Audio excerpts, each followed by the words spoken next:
Good morning! We're here at Windsor Castle. This is our day 2. Thank you. Thank you. Regalo niyo, please.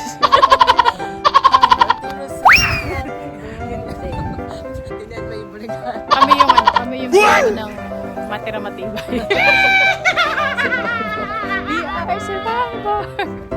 5, 4, 3, 2, 1.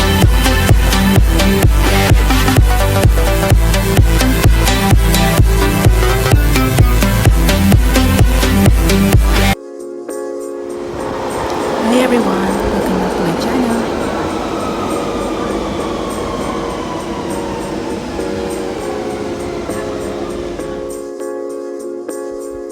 Today, we're going to have our day tour. Our itinerary for today is in 3 different places. First, the Windsor Castle. Second, Stonehenge. Third, the Bath.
Windsor Castle is a royal residence at Windsor in the English county of Berkshire. It is strongly associated with the English and the succeeding British royal family and embodies almost 1,000 years of architectural history.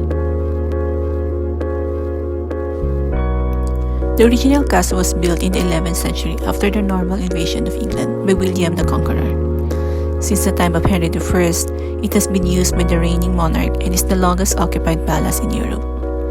The castle's lavish early 19th century state apartments were described by early 20th century art historian Hugh Roberts as a superb and unrivaled sequence of rooms widely regarded as the finest and most complete expression of later Georgian taste.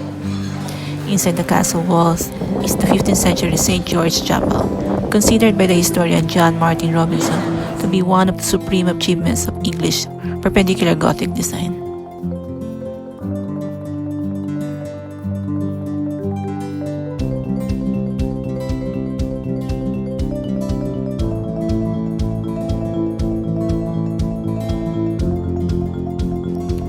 Windsor Castle occupies 18 acres and combines the features of fortification, a palace, and a small town. The present-day castle was created during a sequence of phased building projects, culminating in the reconstruction work after the fire in 1992. It is in essence of Georgian and Victorian design, based on a medieval structure, with Gothic feature reinvented in a modern style.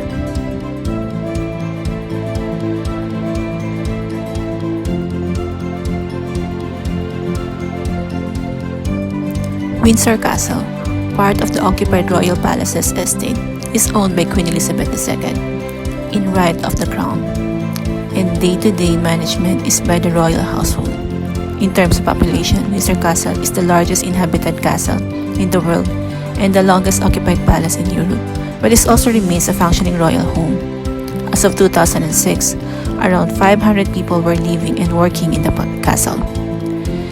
The Queen has increasingly used the castle as a royal palace as well as her weekend home, and is now as often as used for state banquets and official entertaining as Buckingham Palace.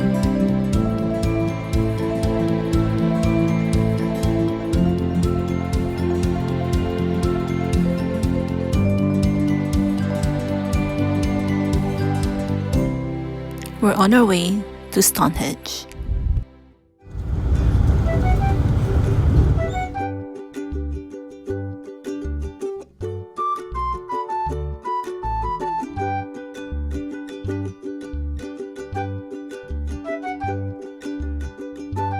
Directly above it, we know it's the summer solstice, and on the direct opposite side,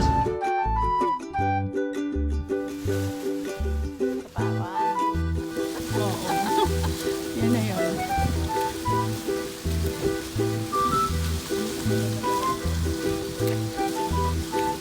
Stonehenge is a prehistoric monument in Windsor, England, 2 miles west of Amesbury.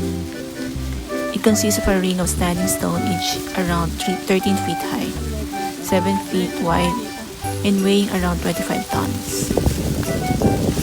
The stones are set within earthworks in the middle of the most dense complex of Neolithic and Bronze Age monument in England, including several hundreds tumuli or burial mounds.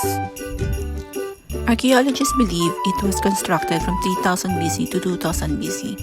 The surrounding circular earth bank and ditch, which constitutes the earliest phase of monument, have been dated to about 3100 BC.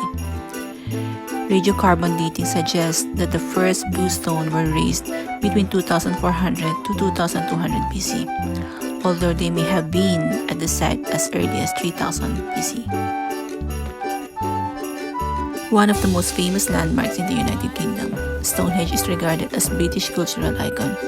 It has been legally protected Scheduled Asian monument since 1882, when legislation to protect historic monuments was first successfully introduced in Britain. The site and its surrounding were added to UNESCO's list of World Heritage Sites in 1986. Stonehenge is owned by the Crown and managed by English Heritage. The surrounding land is owned by the National Trust. Belief says that Stonehenge could have been a burial ground from its earliest beginnings. Deposits containing human bone date from as early as 3000 BC, when the ditch and bank were first dug and continued for at least another 500 years.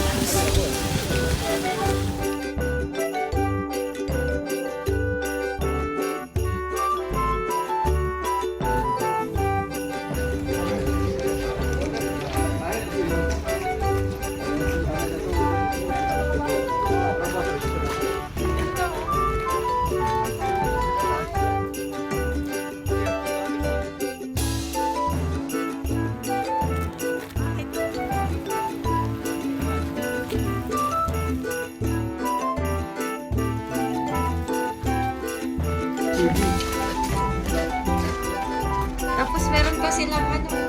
Hindi mo makita.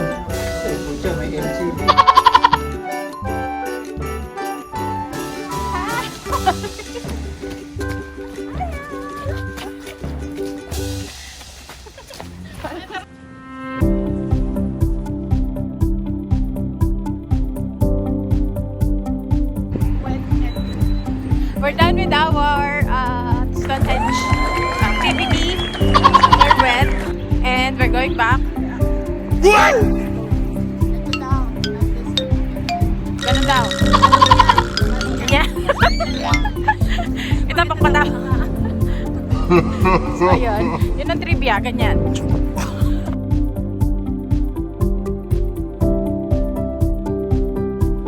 Now we're on our way to Bath City.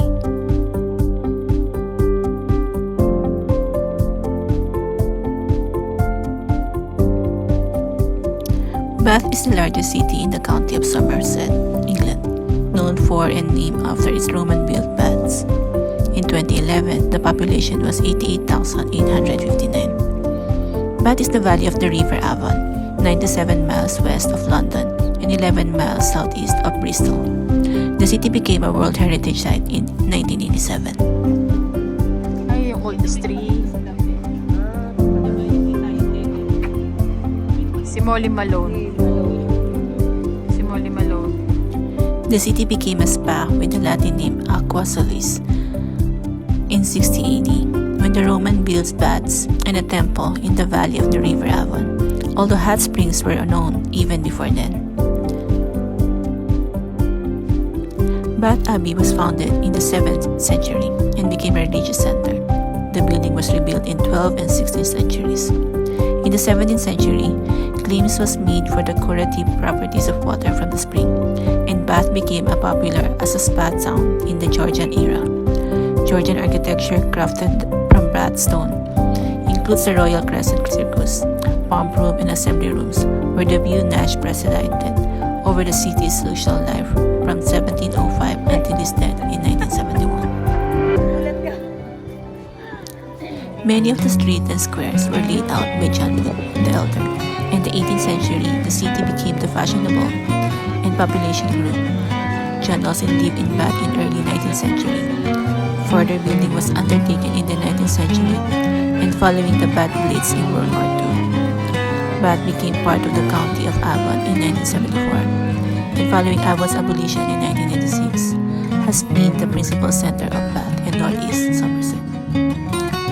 Attractions of Bath include their various bath spas, canal boat tours, Royal Crescent, Bath Skyline, Parade Gardens, and the Royal Victoria Park, which host seasonal events. Shopping areas include Southgate Shopping Center and the artisan shops near and around Walcott Street. There are several museums including the Museum of Bath Architecture, the Victoria Art Gallery, the Museum of East Asian Art, the Herschel Museum of Astronomy, Fashion Museum, and the Hobart Museum. The city has two universities, the University of Bath and Bath Spa University, with Bath College providing further education.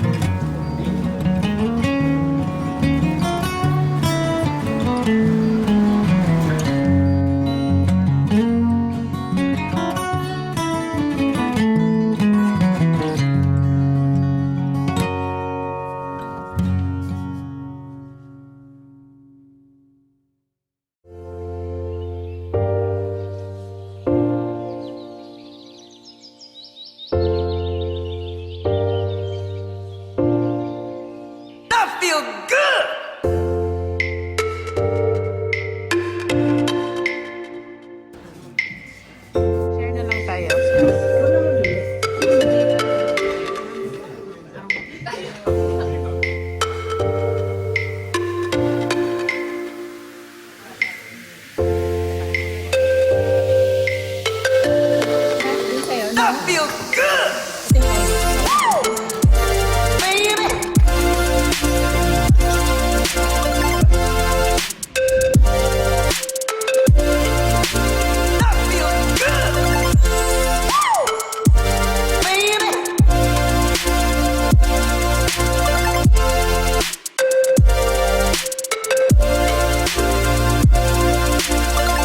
Thank you for joining us for today's tour. Hope you enjoy and like it. Hope to see you again on our next video. Bye!